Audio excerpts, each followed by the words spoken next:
को बदवाई से लौटा ले आए। आमीन। परमेश्वर के वचन पढ़े जाने, सुने जाने और माने जाने सबके लिए बरकत का कारण। आप सभी बैठ सकते हैं। Thank you Jesus. हालेलुया। इससे पहले कि हम लोग ज़बूर में जाएंगे, जब आराधना कर रहे थे हम लोग, तो दो बातें परमेश्वर ने, यानी कितनों ने पिछले संडे की जो हमारी संगति हुई थी उसको मिस किया? यहाँ पे जो संगति होती, किसी ने नहीं किया? परमेश्वर ने मिस किया। और मेरा विश्वास था कि जब मैं आराधना में था, परमेश्वर ने जो पिछले हफ्ते की हजूरी भी थी वो आज दे दी हमें। परमेश्वर की हजूरी इतनी अद्भुत थी, परमेश्वर ने घेरा हुआ था हम लोगों को चारों तरफ से। हम जोरदार तालियां बजा के उसके लिए परमेश्वर की आराधना करें। हालेलुया। और साथ ही साथ दूसरी चीज जो जिस तरह से जब पौलुस को एक कांटा लगा हुआ था, जो उस समय उसने दुआ की, तीसरी बारी परमेश्वर ने उसको बोला कि मेरा अनुग्रह तेरे लिए काफी है, मेरा फजल, my grace is sufficient for you. परमेश्वर ने उसको ऐसा बोला। उसका मतलब परमेश्वर ने उस समय जो अनुग्रह था, जो फजल था, बढ़ा दिया था।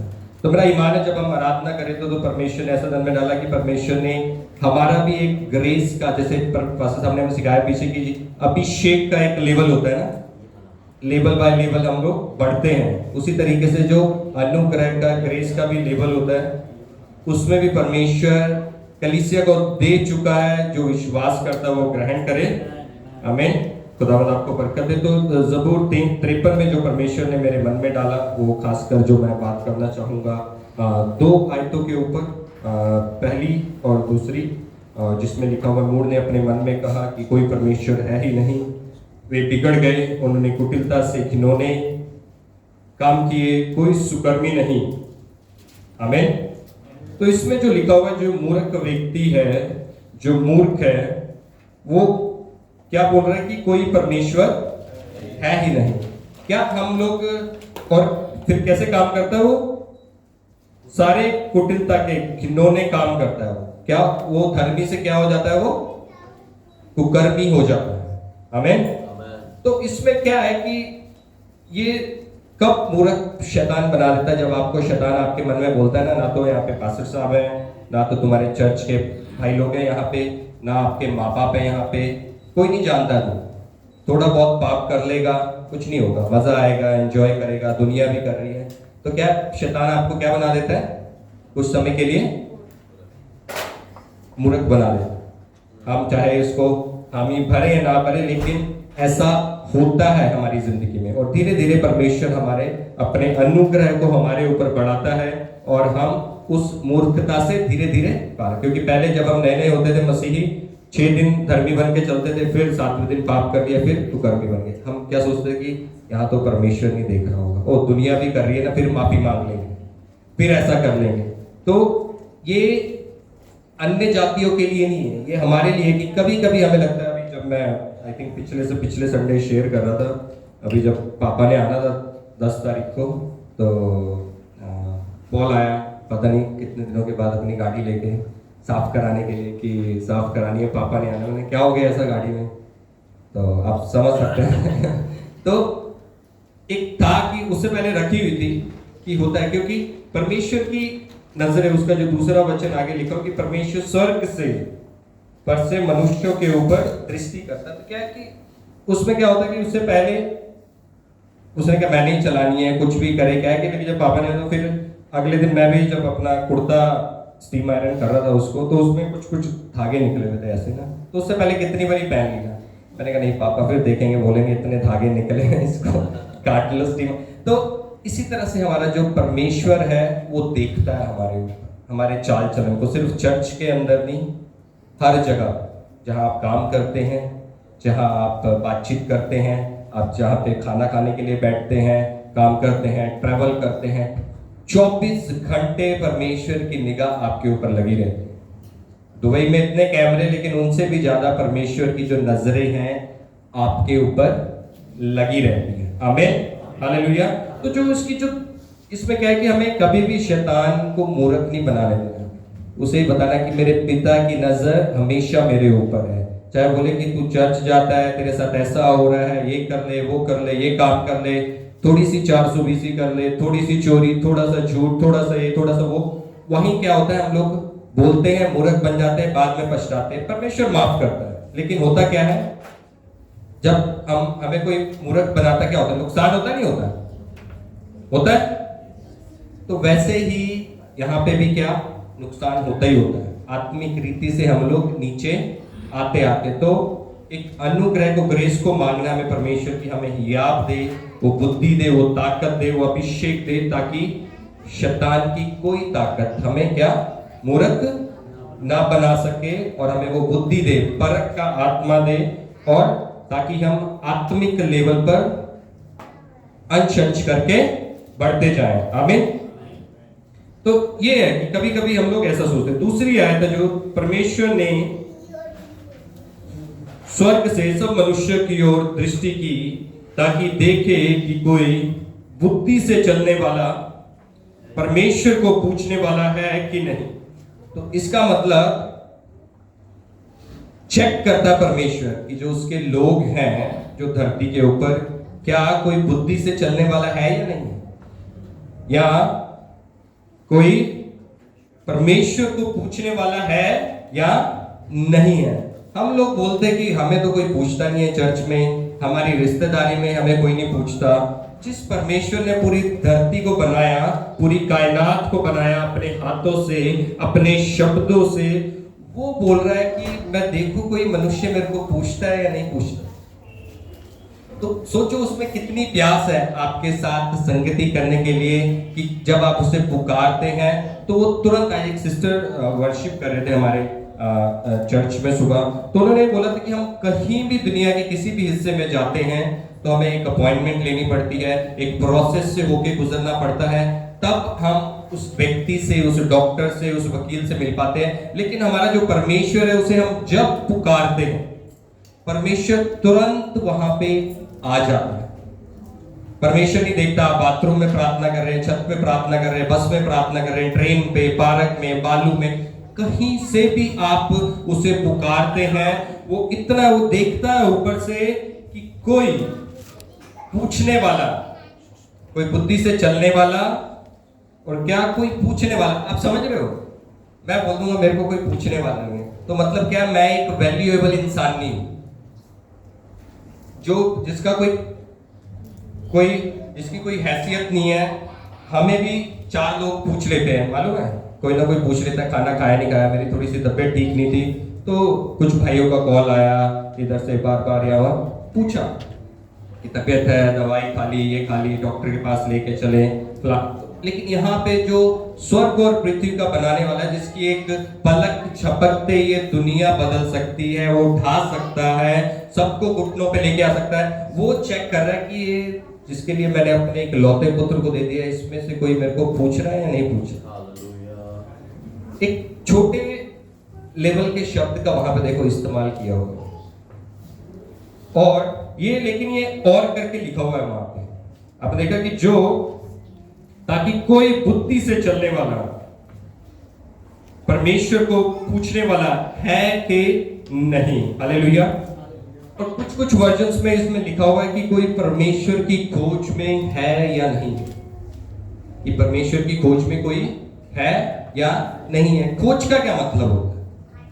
हिंदी में खोज बोलते हैं, मेरे ख्याल से उर्दू में भी खोजना, तलाशना, या फिर इंग्लिश में सीक, सर्च, बड़े सारे, डिस्कवरी, ऐसे ऐसे शब्द हैं। हम किस तरीके से खोज करते हैं? तो मैं 2 सवाल पूछे कि हम कैसे खोज करते हैं परमेश्वर अपनी जिंदगी में, पर्सनल लाइफ में, हम किस तरीके से? क्योंकि हम लोग वचन का हवाला तो लेते हैं बार बार, मत्ती 6:33 जिसमें लिखा है कि पहले उसके धर्म और राज्य की खोज कर। वो कैसे करते हैं हम उसकी खोज? संडे चर्च आके, कलाम से, और कैसे करते हैं हम?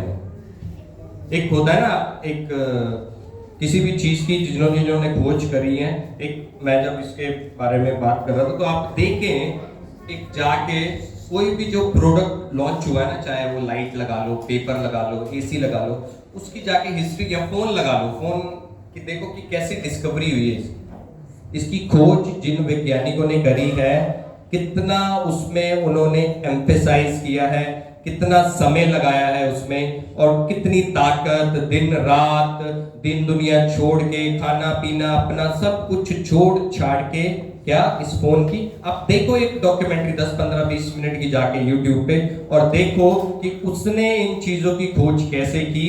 और हम जो परमेश्वर, छोटी सी चीज है ना फोन, आजकल छोटी सी चीज है, आजकल 70-80 दिरहम में भी एक छोटा फोन मिल जाता है, स्मार्टफोन नहीं दूसरा वाला मिल जाता है। लेकिन जो परमेश्वर इतना बड़ा है, हम उसकी खोज कैसे करें? आई थिंक उन्होंने ज्यादा मेहनत कर, सही है, तो इसको जरूर देखिए। और परमेश्वर हमें कैसे खोजता है, ये सवाल आप रखें अपने आप से, पूछें कि मैं कैसे परमेश्वर को खोजता हूं और परमेश्वर मुझे कैसे खोजता है। हम कैसे खोजते हैं?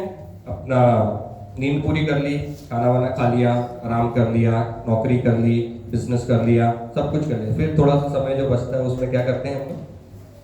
कोशिश करते हैं खोजने की, 10 मिनट बैठ जाएं, 15 मिनट बैठ जाएं, या जैसे भी है। लेकिन परमेश्वर ऐसे करता है, परमेश्वर का वचन कहता है कि तुम एक कदम आगे रखेगा, मैं 10 कदम तुम्हारे। आमीन, हालेलुया। तो एक कदम आप बढ़ाने की कोशिश करते हैं परमेश्वर आपकी।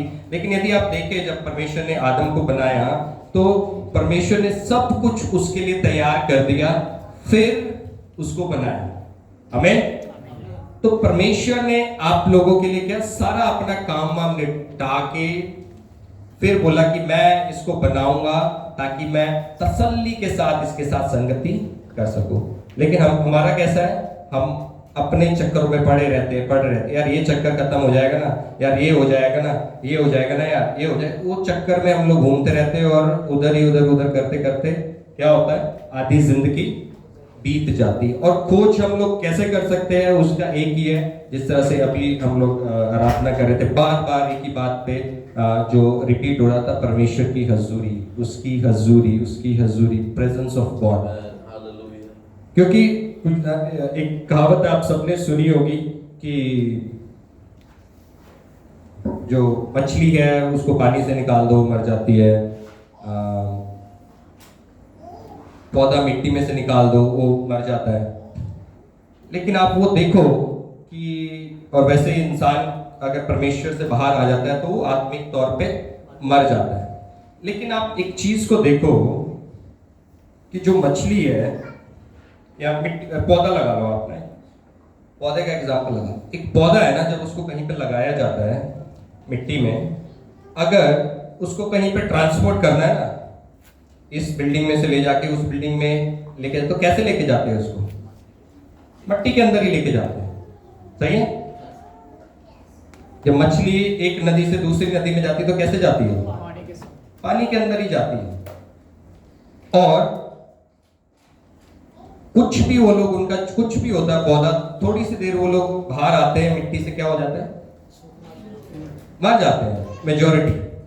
कभी कभी लगा भी दो उनको, थोड़ी देर बाहर रह जाए तो वो मर जाते हैं। क्योंकि ऐसा ही होता है, क्योंकि जब हम परमेश्वर की, हमारी जो जिम्मेदारी है कि हम जो भी करें परमेश्वर की हजूरी में रह के करें। हम दोस्तों से मिलने जाते हैं, हम कहीं खाना खाते हैं, हम कुछ काम धंधा करते हैं, नौकरी करते हैं, हमें ये चीज हमेशा याद रखनी है कि जो परमेश्वर है वो देख रहा है हमें ऊपर से।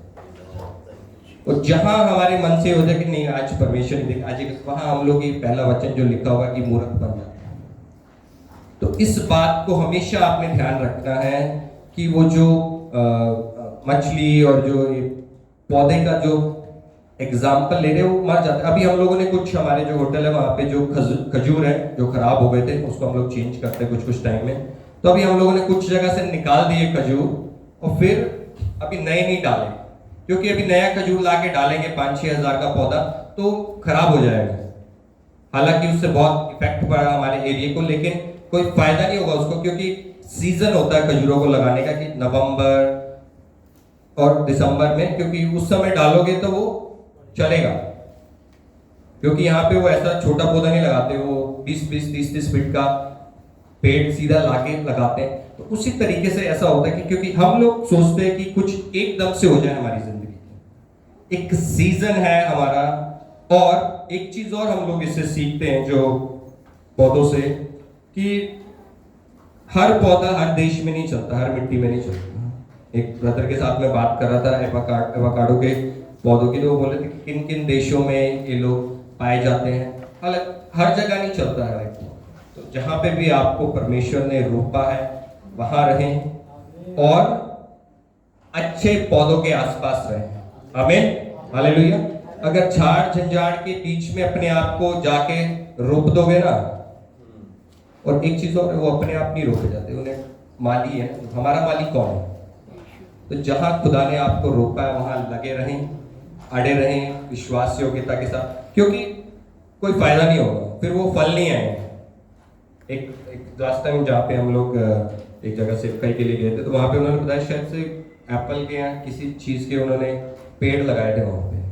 तो वो लगा लिए, एक ही लेके आए थे वो, तो वो लगा लिया, लेकिन उन्होंने उसकी स्टडी नहीं करी, लाके एक पेड़ लगा दिया। और भी फल लगते हैं वहां पे, उत्तराखंड की बात कर रहा हूँ।